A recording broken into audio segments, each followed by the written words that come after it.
नमस्कार दोस्तों, हमारे चैनल में आपका तहे दिल से स्वागत है। क्या आपने कभी सोचा है कि हम सब जो एक साथ एक समाज में रहते हैं, उसका असली मतलब क्या है? हम अक्सर मैं के बारे में सोचते हैं, मेरी जिंदगी, मेरे सपने, मेरी समस्याएं। लेकिन वो कौन सा अदृश्य धागा है जो हमें एक दूसरे के साथ एक हम में बांधता है? क्या समाज सिर्फ बहुत सारे मैं का एक झुंड है, या फिर यह उससे कुछ ज्यादा है? और वो नियम, वो परंपराएं, वो रिश्ते जो हमारे समाज को बनाते हैं, वे आखिर आए कहां से? क्या वे हमेशा से ऐसे ही थे? और क्या वे न्यायपूर्ण हैं? आज हम दर्शन की एक ऐसी ही रोमांचक और बहुत ही प्रासंगिक शाखा की यात्रा पर निकलने वाले हैं, जिसे सामाजिक दर्शन या सोशल फिलॉसफी कहते हैं। यह सिर्फ सरकार और कानूनों के बारे में नहीं है। यह हमारे परिवार, हमारी संस्कृति, हमारी पहचान और हमारे एक दूसरे के साथ जीने के तरीके के बारे में है। यह हमें एक आईना दिखाता है जिसमें हम सिर्फ अपना चेहरा नहीं, बल्कि अपने पूरे समाज का चेहरा देख सकते हैं, उसकी अच्छाइयों और उसकी बुराइयों के साथ। यह हमें एक बेहतर समाज का सपना देखने और उसे बनाने के लिए औजार देता है।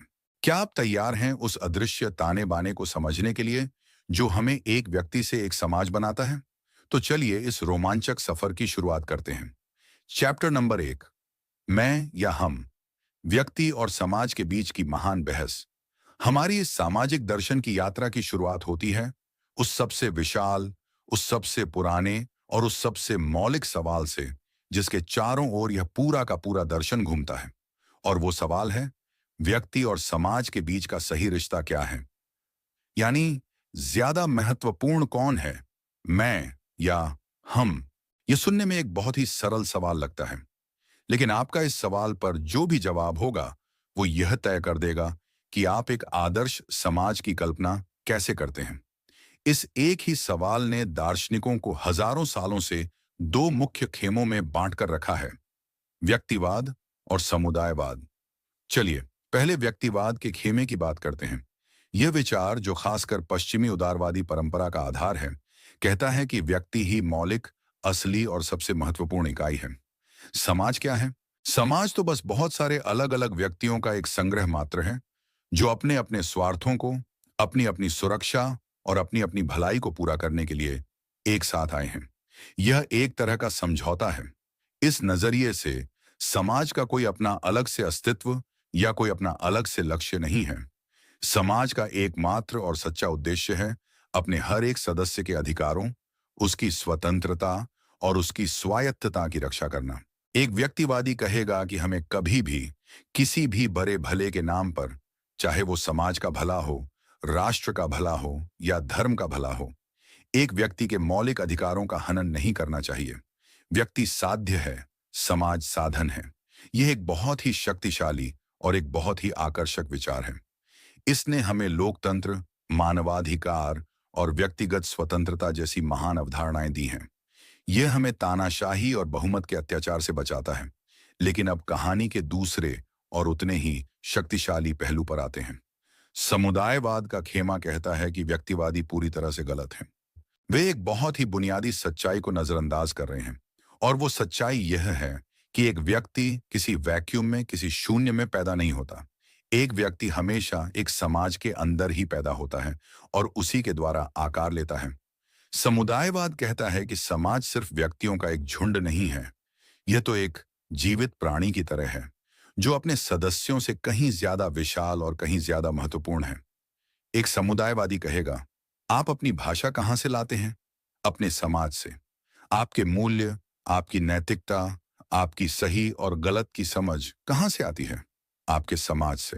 आपकी अपनी पहचान, आपका यह एहसास कि आप कौन हैं, वो भी तो आपके परिवार, आपके धर्म और आपके राष्ट्र जैसे समुदायों से ही तो बनती है।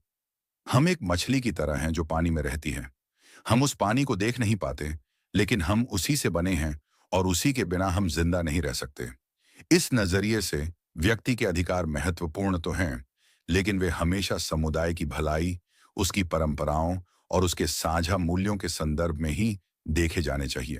एक समुदायवादी कहेगा कि एक हद से ज्यादा व्यक्तिवाद समाज को तोड़ देता है, उसे स्वार्थी और अलग थलग व्यक्तियों के एक झुंड में बदल देता है और उन साझा बंधनों को कमजोर कर देता है जो हमें एक साथ बांधते हैं। तो आप कहाँ खड़े हैं? क्या आप एक व्यक्तिवादी हैं जो मानते हैं कि आपकी अपनी स्वतंत्रता और आपके अपने अधिकार सबसे ऊपर हैं?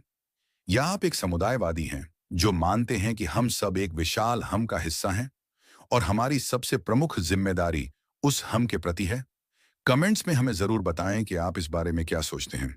ये कोई आसान चुनाव नहीं है और ज्यादातर आधुनिक समाज इन दोनों ही ध्रुवों के बीच एक मुश्किल और एक नाजुक संतुलन बनाने की कोशिश कर रहे हैं।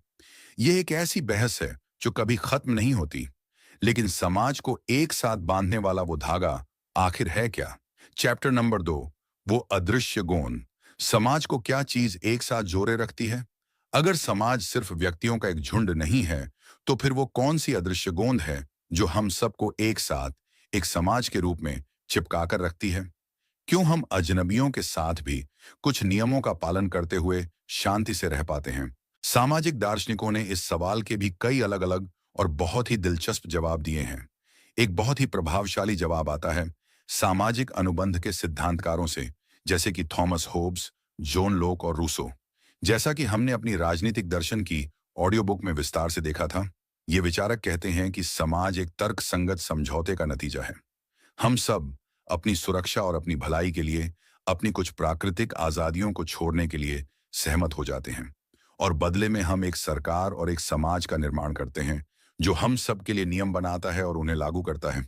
तो इस नजरिए से वो गोंद है हमारा आपसी स्वार्थ और तर्क। हम एक साथ इसलिए रहते हैं क्योंकि अकेले रहने से यह ज्यादा फायदेमंद और ज्यादा सुरक्षित है। लेकिन कुछ विचारक इस ठंडे, इस गणनात्मक दृष्टिकोण से संतुष्ट नहीं हैं। वे कहते हैं कि समाज सिर्फ एक बिजनेस कॉन्ट्रैक्ट की तरह नहीं है। हमें सिर्फ स्वार्थ ही नहीं, बल्कि कुछ और भी गहरी, कुछ और भी भावनात्मक चीजें एक साथ बांधती हैं। और वो हैं हमारी साझा संस्कृति, हमारी साझा भाषा, हमारी साझी परंपराएं और हमारा साझा इतिहास। यह राष्ट्रवाद के विचार का आधार है। यह कहता है कि एक समाज या एक राष्ट्र उन लोगों का एक समूह है जो खुद को एक दूसरे से एक गहरे, एक लगभग पारिवारिक रिश्ते में बंधा हुआ महसूस करते हैं। वे एक ही कहानी के वारिस होते हैं, वे एक ही जैसे त्योहार मनाते हैं और वे एक ही जैसे नायकों और खलनायकों को याद करते हैं। यह साझा पहचान की भावना वो शक्तिशाली गोंद है जो लोगों को एक दूसरे के लिए त्याग करने और यहां तक कि मरने के लिए भी प्रेरित कर सकती है। लेकिन कार्ल मार्क्स जैसे कट्टरपंथी विचारक इन दोनों ही जवाबों को एक धोखा, एक भ्रम मानते थे। मार्क्स कहेंगे कि समाज को जो चीज एक साथ बांधती है वो न तो कोई तर्क संगत अनुबंध है और न ही कोई सुंदर साझा संस्कृति। वो चीज है शक्ति और शोषण। मार्क्स के अनुसार हर समाज यानी कम से कम अब तक का इतिहास मौलिक रूप से वर्गों में बंटा हुआ है। एक छोटा सा शासक वर्ग जो उत्पादन के साधनों जैसे जमीन और फैक्ट्रियां का मालिक है, और एक विशाल श्रमिक वर्ग जो सिर्फ अपनी मेहनत बेचकर जीता है। इस नजरिए से समाज की सारी संस्थाएं यानी सरकार, कानून, धर्म और यहां तक कि संस्कृति भी उस शासक वर्ग द्वारा अपने शासन को बनाए रखने और श्रमिक वर्ग का शोषण करने के लिए ही बनाई गई हैं। तो वो गोंद जो समाज को एक साथ रखती है वो है विचारधारा, यानी वो झूठे विचार जो शोषितों को यह विश्वास दिलाते हैं कि यह व्यवस्था स्वाभाविक, न्यायपूर्ण और सबके भले के लिए है। और अंत में एक ज्यादा रूढ़िवादी दृष्टिकोण भी है। एडमंड बर्क जैसे विचारक कहते हैं कि समाज कोई मशीन नहीं है जिसे हम अपनी मर्जी से डिजाइन कर सकते हैं। समाज तो एक जीवित प्राणी की तरह है जो सदियों से धीरे धीरे जैविक रूप से विकसित हुआ है। वो गोंद जो इसे एक साथ रखती है वो हैं हमारी परंपराएं, हमारी संस्थाएं जैसे कि परिवार और चर्च, और हमारी आदतें। ये चीजें इसलिए मूल्यवान नहीं हैं क्योंकि वे तर्क संगत हैं, बल्कि इसलिए मूल्यवान हैं क्योंकि वे समय की कसौटी पर खरी उतरी हैं। वे पी रहियों के संचित ज्ञान का परिणाम हैं। और अगर हम इन परंपराओं को बहुत तेजी से एक क्रांति के माध्यम से तोड़ने की कोशिश करते हैं तो हम उस जीवित प्राणी को ही मार देते हैं। तो वो गोंद क्या है? क्या वो तर्क है या पहचान है या शक्ति है या परंपरा है? शायद वो इन सब का एक बहुत ही जटिल और एक बहुत ही नाजुक मिश्रण है। और जब यह मिश्रण कमजोर होने लगता है तो समाज बिखरने लगता है। लेकिन समाज सिर्फ इन कोई सारी अमूर्त ताकतों से ही नहीं बनता, वो तो हमारे रोजमर्रा के जीवन की छोटी छोटी संरचनाओं से भी बनता है। चैप्टर नंबर 3, सत्ता का अदृश्य जाल।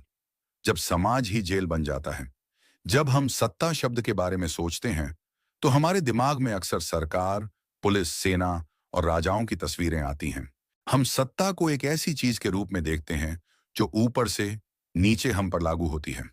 लेकिन 20वीं सदी के एक बहुत ही महान और बहुत ही मौलिक फ्रांसीसी विचारक मिशेल फूको ने हमें सत्ता को देखने का एक बिल्कुल नया, एक बहुत ही सूक्ष्म और एक बहुत ही परेशान करने वाला तरीका दिया।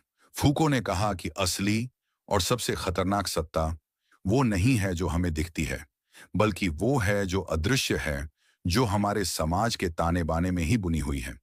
फूको का तर्क था कि आधुनिक समाज में सत्ता अब किसी एक केंद्र, जैसे कि एक राजा के हाथ में केंद्रित नहीं है। नहीं, वो तो विकेंद्रीकृत है।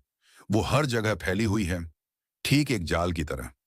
ये सत्ता सिर्फ हमें न कहने का, हमें दबाने का काम ही नहीं करती। यह तो और भी ज्यादा चालाक है। ये हमें बनाती है। ये हमारे स्व का, हमारी पहचान का, हमारी इच्छाओं का ही निर्माण करती है।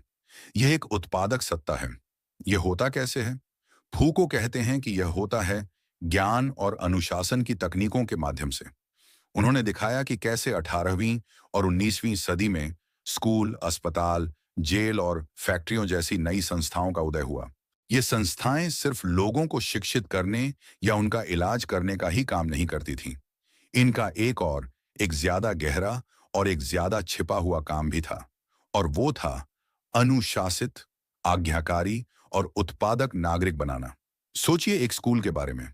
वहां क्या होता है? बच्चों को एक खास समय पर आना होता है, एक खास यूनिफॉर्म पहननी होती है, एक खास तरीके से बैठना होता है और एक घंटी बजने पर ही उठना होता है। उनकी हर हरकत पर, हर समय पर निगरानी रखी जाती है। उन्हें लगातार परीक्षाओं और ग्रेड्स के माध्यम से मापा और आंका जाता है, और उन्हें सामान्य और असामान्य के खांचों में बांटा जाता है।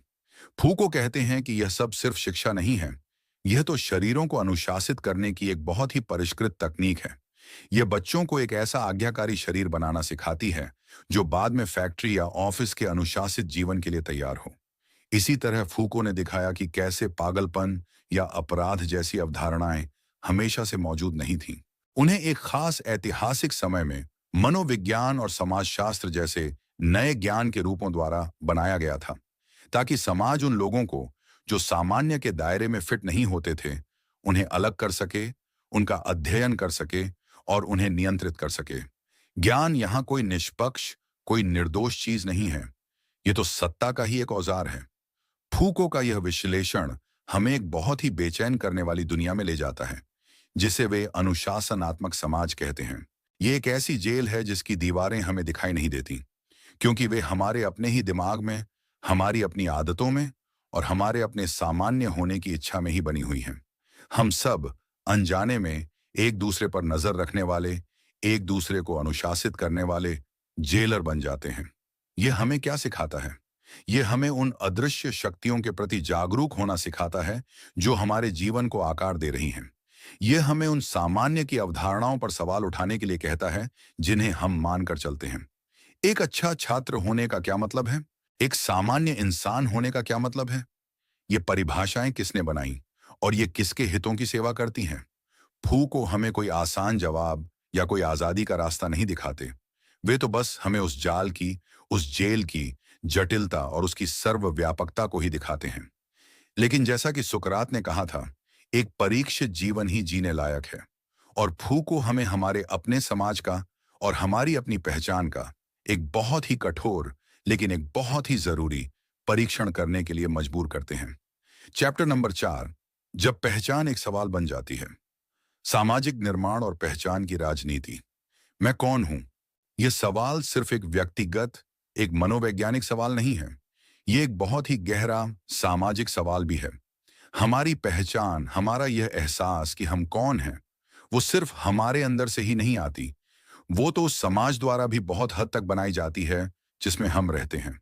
सामाजिक दर्शन का एक बहुत ही महत्वपूर्ण और एक बहुत ही आधुनिक क्षेत्र इसी सवाल से जूझता है, हमारी पहचान कैसे बनती है?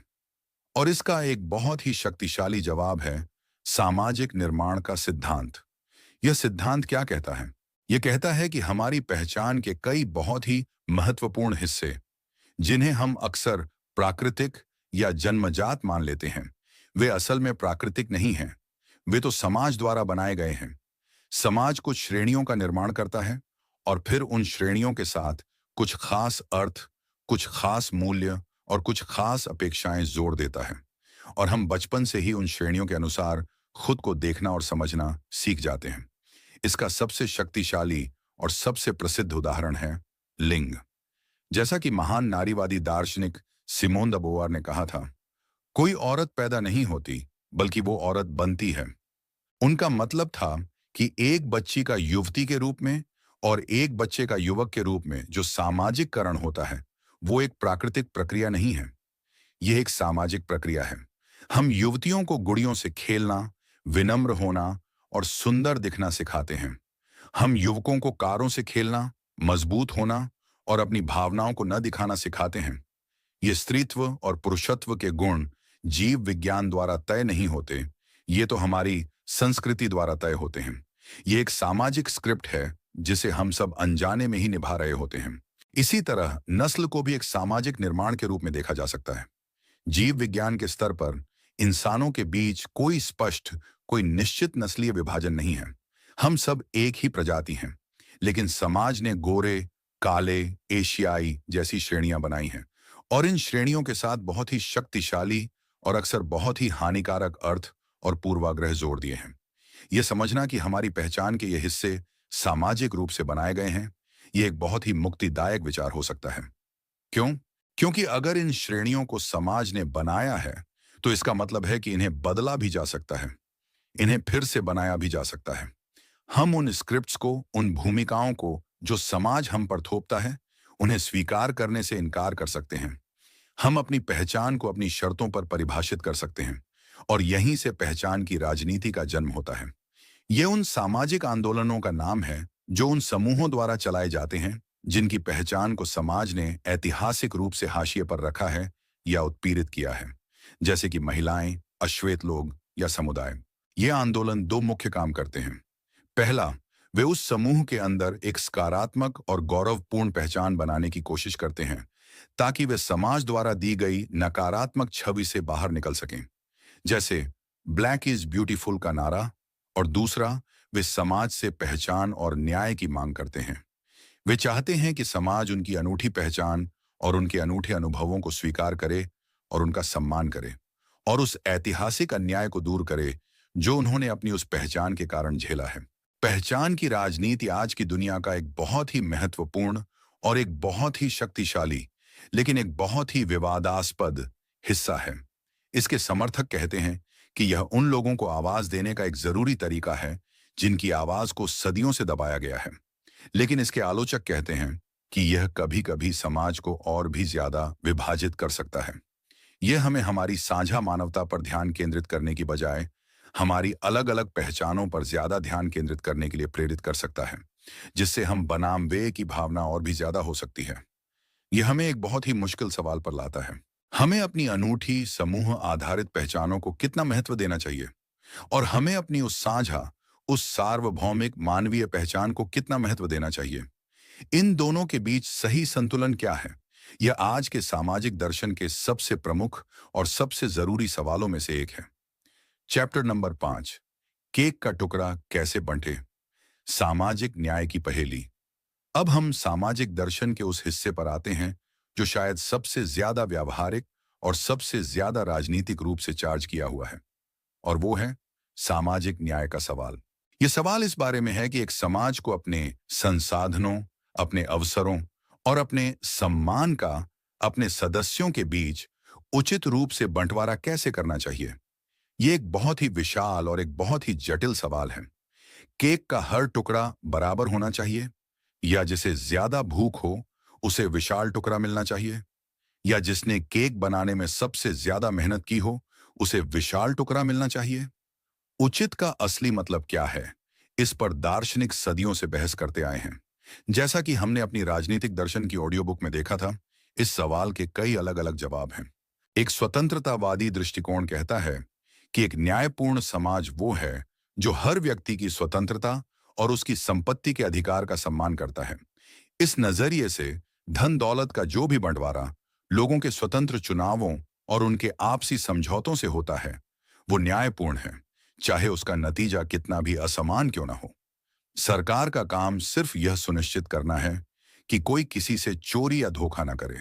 उसे धन दौलत का पुनर्वितरण करने के लिए अमीरों पर टैक्स लगाकर गरीबों को देने का कोई नैतिक अधिकार नहीं है। यह एक तरह की कानूनी चोरी है।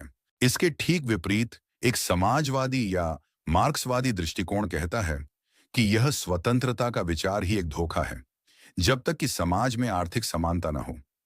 एक भूखे और एक अमीर आदमी के बीच स्वतंत्रता का क्या मतलब है? इस नजरिए से न्याय का मतलब है समानता, और खासकर उत्पादन के साधनों यानी जैसे जमीन और फैक्ट्रियां पर समाज का सामूहिक स्वामित्व, ताकि कोई भी एक वर्ग दूसरे का शोषण न कर सके। इन दोनों चरम सीमाओं के बीच में एक और बहुत ही प्रभावशाली दृष्टिकोण है, जिसे उदारवादी समतावाद कहते हैं, और जिसके सबसे महान प्रस्तावक थे 20वीं सदी के महान दार्शनिक जॉन रोल्स। रोल्स ने यह तर्क दिया कि एक न्यायपूर्ण समाज न तो पूरी तरह से स्वतंत्रता को समानता पर कुर्बान कर सकता है और न ही समानता को स्वतंत्रता पर। उसे इन दोनों के बीच एक संतुलन खोजना होगा। रोल्स का प्रसिद्ध सिद्धांत है अवसर की निष्पक्ष समानता। वो कहते हैं कि एक न्यायपूर्ण समाज का यह कर्तव्य है कि वो यह सुनिश्चित करे कि हर व्यक्ति के पास, चाहे उसका जन्म किसी भी परिवार या किसी भी सामाजिक वर्ग में क्यों न हुआ हो, जीवन में सफल होने के लिए एक उचित मौका हो। इसका मतलब सिर्फ यह नहीं है कि कोई कानूनी भेदभाव नहीं होना चाहिए। इसका मतलब यह भी है कि समाज को यह सुनिश्चित करने के लिए सक्रिय रूप से काम करना चाहिए कि हर बच्चे को अच्छी शिक्षा और अच्छी स्वास्थ्य सेवाएं मिलें, ताकि शुरुआती लाइन पर ही कोई बहुत ज्यादा पीछे न छूट जाए। लेकिन रोल्स इससे भी एक कदम आगे जाते हैं। वे अपने अंतर के सिद्धांत में कहते हैं कि एक समाज में आर्थिक असमानताएं सिर्फ और सिर्फ तभी न्यायपूर्ण हैं जब वे समाज के सबसे कम लाभान्वित सदस्यों के लिए सबसे ज्यादा फायदेमंद हों। यह एक बहुत ही शक्तिशाली और एक बहुत ही करुणामय विचार है। यह कहता है कि हमें किसी भी नीति को इस नजरिए से आंकना चाहिए कि इस नीति से समाज के सबसे गरीब, सबसे कमजोर व्यक्ति पर क्या असर होगा। लेकिन सामाजिक न्याय सिर्फ धन दौलत और अवसरों के बंटवारे के बारे में ही नहीं है। हाल के दशकों में दार्शनिकों ने यह भी तर्क दिया है कि न्याय का एक बहुत ही महत्वपूर्ण आयाम है, और वो है पहचान का न्याय। इसका मतलब है समाज में अलग अलग समूहों जैसे कि महिलाओं, अल्पसंख्यकों और समुदाय की पहचान, उनकी संस्कृति और उनके जीवन के तरीकों को सम्मान और स्वीकृति देना। यह हमें दिखाता है कि सामाजिक न्याय एक बहुत ही बहुआयामी और एक बहुत ही जटिल अवधारणा है। यह सिर्फ आर्थिक नहीं है, यह सामाजिक और सांस्कृतिक भी है। और एक सच्चा न्यायपूर्ण समाज बनाने के लिए हमें इन सभी आयामों पर एक साथ काम करना होगा। चैप्टर नंबर 6, परिवार, दोस्त और प्यार। हमारे सामाजिक जीवन के छोटे दायरे। सामाजिक दर्शन सिर्फ राष्ट्रों, वर्गों और कोई सारी संस्थाओं के बारे में ही नहीं है। यह हमारे जीवन के उन सबसे करीबी, उन सबसे व्यक्तिगत और उन सबसे महत्वपूर्ण दायरों के बारे में भी है, जो हमारे परिवार, हमारी दोस्ती और हमारे प्यार के रिश्ते हैं। असल में ज्यादातर लोगों के लिए उनका जीवन और उनकी पहचान इन्हीं छोटे, इन्हीं घनिष्ठ समुदायों में ही तो आकार लेती है। परिवार शायद हमारा सबसे पहला और सबसे मौलिक समाज है। ये वो पहली जगह है जहां हम भाषा सीखते हैं, जहां हम अपनी संस्कृति के मूल्य सीखते हैं और जहां हम यह सीखते हैं कि दूसरों के साथ कैसे रहा जाता है। प्राचीन दार्शनिकों जैसे कि अरस्तु के लिए परिवार समाज की बुनियादी इकाई था, एक प्राकृतिक और एक आवश्यक संस्था। लेकिन आधुनिक सामाजिक दर्शन ने, खासकर नारीवादी दर्शन ने, परिवार की इस आदर्शवादी तस्वीर पर बहुत ही गहरे और बहुत ही आलोचनात्मक सवाल उठाए हैं। उन्होंने पूछा है, क्या परिवार हमेशा एक प्यार और सुरक्षा का आश्रय होता है, या वो अक्सर, खासकर महिलाओं के लिए, एक उत्पीड़न और असमानता की जगह भी हो सकता है? उन्होंने दिखाया है कि कैसे पारंपरिक परिवार की संरचना, जिसमें पुरुष रोटी कमाने वाला होता है और महिला घर संभालने वाली, अक्सर महिलाओं की आर्थिक और व्यक्तिगत स्वतंत्रता को सीमित कर देती है। उन्होंने परिवार के अंदर होने वाली घरेलू हिंसा और सत्ता के असंतुलन जैसे मुश्किल सवालों को भी हमारे सामने रखा है। यह हमें यह सोचने पर मजबूर करता है कि परिवार का मतलब क्या है। क्या परिवार सिर्फ एक जैविक, एक खून का रिश्ता है, या परिवार वो है जिसे हम अपने प्यार, अपनी देखभाल और अपनी प्रतिबद्धता से बनाते हैं। आज की दुनिया में जहां हम सिंगल पेरेंट परिवार, समलैंगिक परिवार और चुने हुए परिवार जैसे कई अलग अलग तरह के पारिवारिक ढांचे देखते हैं, ये सवाल और भी ज्यादा महत्वपूर्ण हो जाता है। परिवार के बाद हमारा दूसरा सबसे महत्वपूर्ण सामाजिक दायरा है दोस्ती का। दोस्ती एक बहुत ही अनूठा और एक बहुत ही सुंदर मानवीय रिश्ता है। यह परिवार की तरह जैविक या शादी की तरह कानूनी नहीं है। यह पूरी तरह से स्वैच्छिक है, यह चुनाव पर आधारित है। हम अपने दोस्त खुद चुनते हैं। अरस्तु ने दोस्ती पर बहुत ही खूबसूरती से लिखा है। उन्होंने कहा कि दोस्ती के 3 प्रकार होते हैं। एक है उपयोगिता की दोस्ती, जिसमें 2 लोग इसलिए दोस्त होते हैं क्योंकि वे एक दूसरे के काम आते हैं। दूसरी है आनंद की दोस्ती, जिसमें 2 लोग इसलिए दोस्त होते हैं क्योंकि उन्हें एक दूसरे की संगति में मजा आता है। लेकिन अरस्तु कहते हैं कि जो सबसे सच्ची, सबसे गहरी और सबसे स्थायी दोस्ती है, वो है सद्गुण की दोस्ती। ये वो दोस्ती है जिसमें 2 लोग एक दूसरे को उनकी उपयोगिता या उनके मनोरंजन के लिए नहीं, बल्कि उनके चरित्र के लिए, उनकी अच्छाई के लिए प्यार और सम्मान करते हैं। ये एक ऐसी दोस्ती है जिसमें दोस्त एक दूसरे को एक बेहतर इंसान बनने में मदद करते हैं। वे एक दूसरे के लिए एक आईने की तरह काम करते हैं। यह एक बहुत ही ऊंचा और एक बहुत ही सुंदर आदर्श है। और अंत में प्यार। प्यार शायद सबसे शक्तिशाली, सबसे रहस्यमयी और सबसे ज्यादा दर्शन को प्रेरित करने वाली मानवीय भावना है। प्लेटो ने अपने संवाद सिंपोजियम में प्यार को एक तरह की सीरही के रूप में वर्णित किया है, जो हमें एक सुंदर शरीर के प्यार से शुरू होकर एक सुंदर आत्मा के प्यार की ओर और फिर सुंदरता के विचार के ही प्यार की ओर, यानी दार्शनिक ज्ञान की ओर ले जाती है। ये सभी रिश्ते, परिवार, दोस्ती और प्यार हमें दिखाते हैं कि एक अच्छा, एक सार्थक जीवन एक अकेला, एक आत्म केंद्रित जीवन नहीं हो सकता। हमारा फलना फूलना, हमारी खुशी दूसरों के साथ हमारे गहरे और सार्थक संबंधों पर ही निर्भर करती है। यह हमें समुदायवाद के उस मूल विचार पर वापस लाता है कि हम सिर्फ मैं नहीं हैं, हम हमेशा एक हम का हिस्सा होते हैं। चैप्टर नंबर 7, जब संस्कृति टकराती है, बहुसंस्कृतिवाद और सहिष्णुता की चुनौती। अब हम सामाजिक दर्शन की एक ऐसी चुनौती पर आते हैं जो आज की इस वैश्विक दुनिया में, जहां अलग अलग संस्कृतियों और धर्मों के लोग पहले से कहीं ज्यादा एक दूसरे के संपर्क में आ रहे हैं, शायद सबसे ज्यादा महत्वपूर्ण और सबसे ज्यादा विस्फोटक है, और वो है बहुसंस्कृतिवाद की चुनौती। सवाल यह है, एक ही समाज के अंदर अलग अलग सांस्कृतिक, धार्मिक और नैतिक मूल्यों वाले समूह एक साथ शांति और न्याय के साथ कैसे रह सकते हैं? यह कोई आसान सवाल नहीं है। एक तरफ उदारवाद का जो क्लासिकल विचार है, वो सहिष्णुता पर बहुत जोर देता है। वो कहता है कि एक आजाद समाज में हर व्यक्ति को अपनी संस्कृति का पालन करने, अपनी भाषा बोलने और अपने धर्म को मानने की आजादी होनी चाहिए, जब तक कि वो दूसरों को कोई नुकसान न पहुंचा रहा हो। राज्य को इन व्यक्तिगत मामलों में निष्पक्ष रहना चाहिए। ये सुनने में बहुत अच्छा लगता है, लेकिन यहाँ कुछ बहुत ही मुश्किल सवाल पैदा होते हैं। क्या हमें हर सांस्कृतिक प्रथा को बर्दाश्त करना चाहिए? क्या हो अगर किसी संस्कृति की कोई प्रथा हमारे समाज के बुनियादी उदारवादी मूल्यों, जैसे कि व्यक्तिगत स्वायत्तता, लैंगिक समानता या मानवाधिकारों का ही उल्लंघन करती हो? उदाहरण के लिए, क्या हमें बाल विवाह या महिलाओं के खतना जैसी प्रथाओं को सांस्कृतिक सम्मान के नाम पर बर्दाश्त करना चाहिए? यह सहिष्णुता का विरोधाभास है। क्या एक सहिष्णु समाज को असहिष्णुता के प्रति भी सहिष्णु होना चाहिए? ज्यादातर उदारवादी दार्शनिक कहेंगे नहीं, सहिष्णुता की भी एक सीमा होनी चाहिए, और वो सीमा है दूसरों को नुकसान पहुंचाने का सिद्धांत।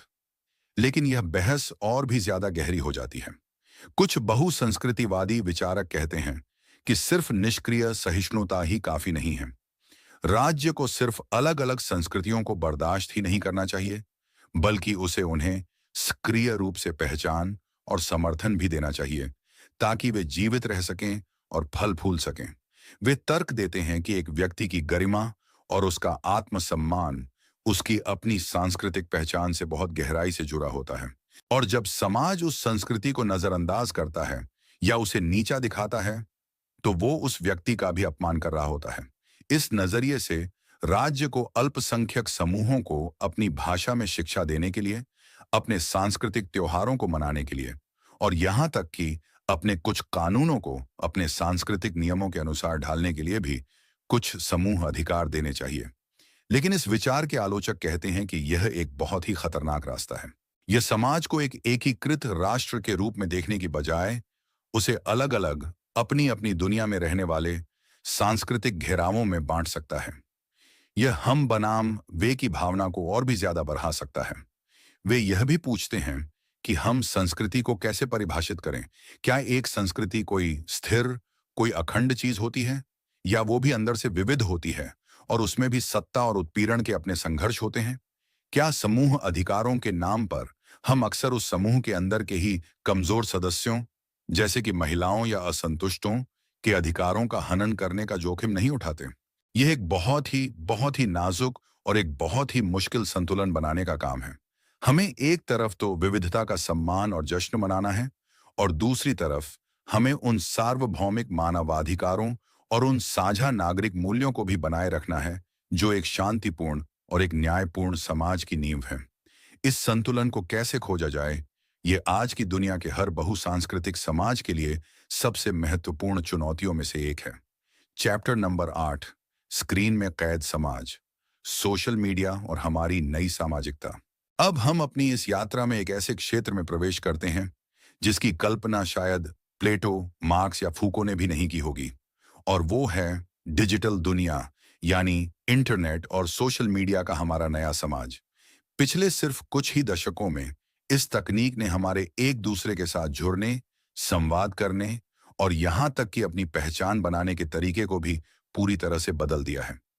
एक सामाजिक दार्शनिक के लिए यह एक बिल्कुल नया, एक बहुत ही रोमांचक और एक बहुत ही डरावना महाद्वीप है जिसकी पड़ताल करना जरूरी है। सोशल मीडिया ने हमें एक दूसरे से जुड़ने के अभूतपूर्व अवसर दिए हैं। अब हम मीलों दूर बैठे अपने दोस्तों और परिवार वालों से तुरंत संपर्क कर सकते हैं। हम उन लोगों के साथ भी समुदाय बना सकते हैं जो हमारी जैसी ही रुचियां या विचार रखते हैं, भले ही वे दुनिया के किसी भी कोने में क्यों ना रहते हों। इसने उन लोगों को भी एक आवाज दी है जिनकी आवाज को मुख्यधारा का मीडिया अक्सर अनसुना कर देता था। ये लोकतंत्र और सामाजिक आंदोलनों के लिए एक बहुत ही शक्तिशाली औजार बन सकता है। लेकिन जैसा कि हर शक्तिशाली औजार के साथ होता है, इसके अपने बहुत विशाल खतरे भी हैं। सामाजिक दर्शन हमें इन खतरों के प्रति आलोचनात्मक रूप से सोचने में मदद करता है। पहला और सबसे स्पष्ट खतरा है हमारे सामाजिक जीवन का सतही हो जाना। सोशल मीडिया पर हमारे सैकड़ों, हजारों दोस्त हो सकते हैं, लेकिन उनमें से कितने सच्चे दोस्त हैं? अरस्तू की सद्गुण की दोस्ती की कसौटी पर कितने रिश्ते खरे उतरेंगे? हम अक्सर गहरी, आमने सामने की बातचीत की बजाय लाइक्स, शेयर और छोटे छोटे कमेंट्स के एक अंतहीन चक्र में फंस जाते हैं। हमारे रिश्ते व्यापक तो हो गए हैं, लेकिन शायद वे उतने ही उथले भी हो गए हैं। दूसरा मुख्य खतरा है इको चैम्बर और फिल्टर बबल का निर्माण। सोशल मीडिया के एल्गोरिदम हमें वही चीजें, वही खबरें और वही विचार दिखाने के लिए डिजाइन किए गए हैं जिन्हें हम पहले से ही पसंद करते हैं। इसका नतीजा यह होता है कि हम धीरे धीरे सिर्फ उन लोगों से घिर जाते हैं जो हमारी ही तरह सोचते हैं। हम एक वैचारिक बुलबुले में कैद हो जाते हैं और हमें यह लगने लगता है कि हमारी अपनी राय ही पूरी दुनिया की राय है। इससे समाज में ध्रुवीकरण और असहिष्णुता बहुत ज्यादा हो जाती है। हम दूसरों के दृष्टिकोण को समझने की कोशिश करने की बजाय उन्हें सिर्फ दुश्मन या मूर्ख के रूप में देखने लगते हैं। तीसरा और शायद सबसे गहरा खतरा है हमारी पहचान पर इसका प्रभाव। सोशल मीडिया पर हम सब अपनी जिंदगी का एक क्यूरेटेड संस्करण पेश करते हैं, एक ऐसा संस्करण जिसमें सिर्फ हमारी सफलताएं, हमारी खुशियां और हमारी खूबसूरत तस्वीरें ही होती हैं। हम सब अपनी जिंदगी का एक ब्रांड बनाने की कोशिश कर रहे होते हैं और हम लगातार अपनी इस बनाई हुई छवि की तुलना दूसरों की बनाई हुई छवियों से करते रहते हैं, जिससे अक्सर ईर्ष्या, चिंता और अपर्याप्तता की भावनाएं पैदा होती हैं। हमारा स्व अब हमारे अंदर से नहीं, बल्कि दूसरों के लाइक्स और कमेंट्स से परिभाषित होने लगता है। यह अस्तित्ववाद के बुरी आस्था का एक बहुत ही शक्तिशाली एक डिजिटल रूप है। मिशेल फूको की याद है उनका निगरानी का विचार। सोशल मीडिया ने एक ऐसी दुनिया बना दी है जहां हम सब स्वेच्छा से अपनी जिंदगी के हर पल को, अपनी हर गतिविधि को कोई सारी कॉरपोरेशनों और सरकारों की निगरानी के लिए खोल देते हैं। हम सिर्फ उत्पाद नहीं हैं, हम तो डेटा हैं। तो हम इस नए डिजिटल समाज में कैसे जिएं? सामाजिक दर्शन हमें यह नहीं कहता कि हम तकनीक को छोड़ दें। वो हमें एक जागरूक और एक सचेत उपयोगकर्ता बनने के लिए कहता है। यह हमें अपने डिजिटल जीवन पर भी वही आलोचनात्मक सवाल पूछने के लिए कहता है जो हम अपने वास्तविक जीवन पर पूछते हैं। यह हमें याद दिलाता है कि ऑनलाइन दुनिया के पीछे भी असली महसूस करने वाले इंसान हैं और हमें उनके साथ भी उसी सम्मान और उसी सहानुभूति के साथ व्यवहार करना चाहिए। चैप्टर नंबर 9, जब हम भविष्य को डिजाइन करते हैं, एक बेहतर समाज की खोज। सामाजिक दर्शन सिर्फ समाज की आलोचना करना ही नहीं है कि क्या गलत है। यह तो एक रचनात्मक उद्यम भी है। यह हमें एक बेहतर समाज की कल्पना करने और उसे बनाने के रास्ते खोजने के लिए भी प्रेरित करता है। प्लेटो की रिपब्लिक से लेकर थॉमस मोर की यूटोपिया और मार्क्स के कम्युनिस्ट समाज तक, दार्शनिक हमेशा से ही एक ज्यादा न्यायपूर्ण, एक ज्यादा खुशहाल और एक ज्यादा मानवीय दुनिया का सपना देखते आए हैं। तो हमने इस पूरी ऑडियो बुक में जिन सिद्धांतों की पड़ताल की है, उनके आधार पर एक अच्छा समाज कैसा दिखना चाहिए, इसका कोई एक सरल जवाब नहीं है, क्योंकि अलग अलग दार्शनिक अलग अलग चीजों पर जोर देंगे। एक उदारवादी या व्यक्तिवादी से प्रेरित समाज वो होगा जो व्यक्तिगत स्वतंत्रता को सबसे ऊपर रखेगा। इसमें हर व्यक्ति को अपनी जिंदगी को अपनी शर्तों पर जीने की पूरी आजादी होगी। इसमें अभिव्यक्ति की स्वतंत्रता, धर्म की स्वतंत्रता और कानून के सामने बराबरी होगी। यह एक ऐसा समाज होगा जो अपनी विविधता का जश्न मनाएगा और सहिष्णुता को एक बहुत विशाल मूल्य मानेगा। एक समुदायवादी से प्रेरित समाज वो होगा जो साझा मूल्यों और नागरिक जिम्मेदारी पर जोर देगा। यह एक ऐसा समाज होगा जहां लोग सिर्फ अपने अधिकारों की ही नहीं, बल्कि एक दूसरे के प्रति और अपने समुदाय के प्रति अपने कर्तव्यों की भी बात करेंगे। इसमें परिवार और स्थानीय समुदायों जैसी संस्थाओं को बहुत महत्व दिया जाएगा। एक समाजवादी से प्रेरित समाज वो होगा जो आर्थिक समानता और सामाजिक न्याय को सबसे ऊपर रखेगा। यह एक ऐसा समाज होगा जो यह सुनिश्चित करने की कोशिश करेगा कि हर किसी के पास एक सम्मानजनक जीवन जीने के लिए बुनियादी जरूरतें जैसे कि भोजन, आवास, शिक्षा और स्वास्थ्य सेवा उपलब्ध हों। यह एक ऐसा समाज होगा जो अनियंत्रित पूंजीवाद के खतरों से अपने नागरिकों की रक्षा करेगा। और एक पर्यावरणीय दृष्टिकोण से प्रेरित समाज वो होगा जो यह समझेगा कि इंसान प्रकृति से अलग या उसके ऊपर नहीं है, बल्कि उसी का एक हिस्सा है।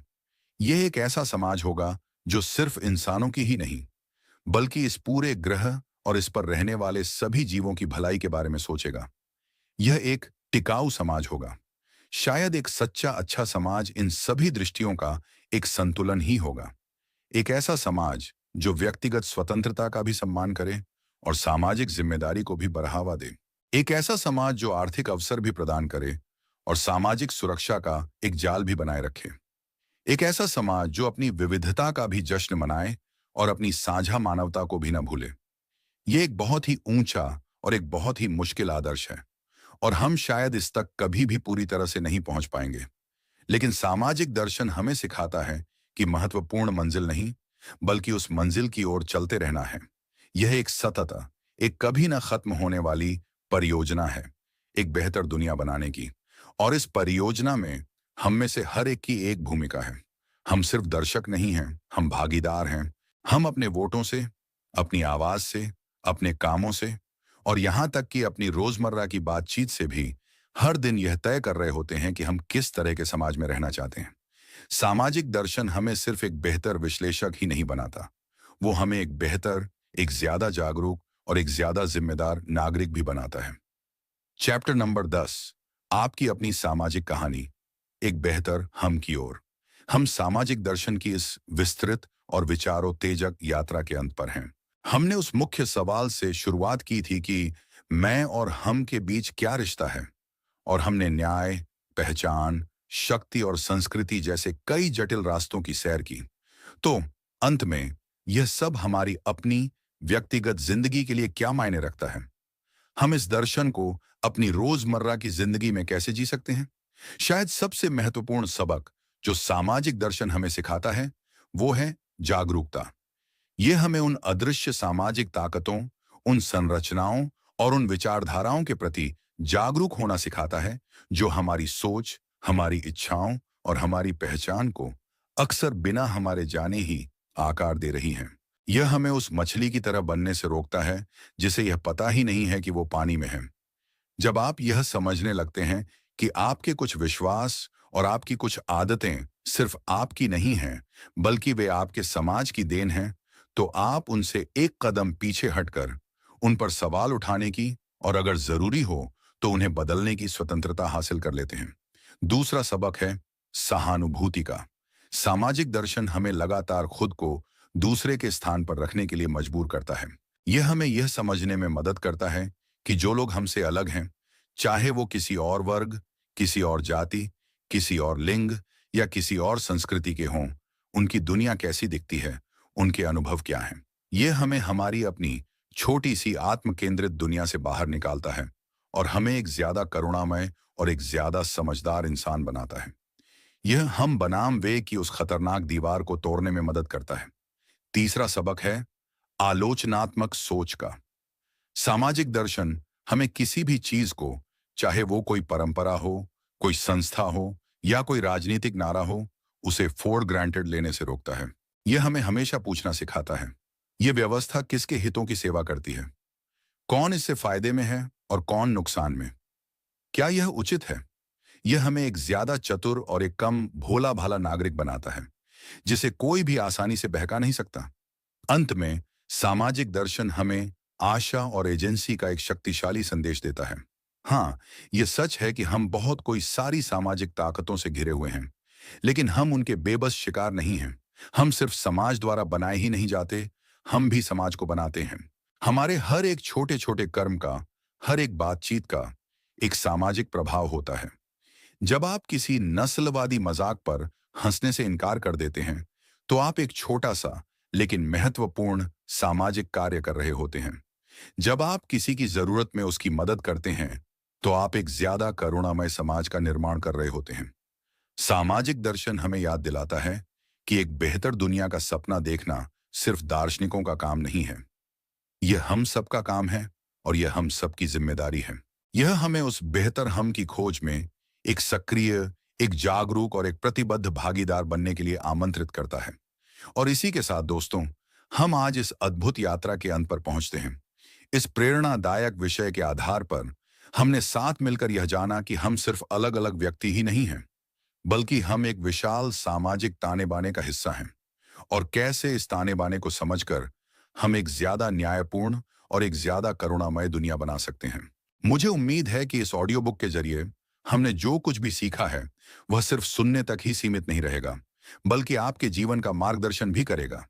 याद रखिएगा, यह ज्ञान केवल जानकारी नहीं है, बल्कि आपके भीतर की अपार क्षमता को जगाने की कुंजी है। यह ऑडियो बुक आपको यह सिखाती है कि कैसे व्यक्ति और समाज के बीच के रिश्ते को समझें, कैसे अदृश्य सामाजिक शक्तियों को पहचानें, कैसे सामाजिक न्याय के लिए आवाज उठाएं और कैसे एक जागरूक और जिम्मेदार नागरिक बने। लेकिन सबसे महत्वपूर्ण, यह आपको यह भी सिखाती है कि आप कितने शक्तिशाली हैं और आपके अंदर अपने छोटे छोटे कर्मों से भी एक विशाल और सकारात्मक सामाजिक बदलाव लाने की कितनी क्षमता छिपी हुई है।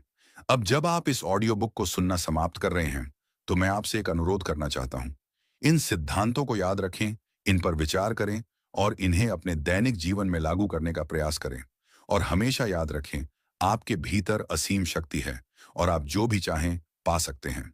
आपके इस बहुमूल्य समय के लिए और इस यात्रा में मेरे साथ जुड़ने के लिए दिल से धन्यवाद।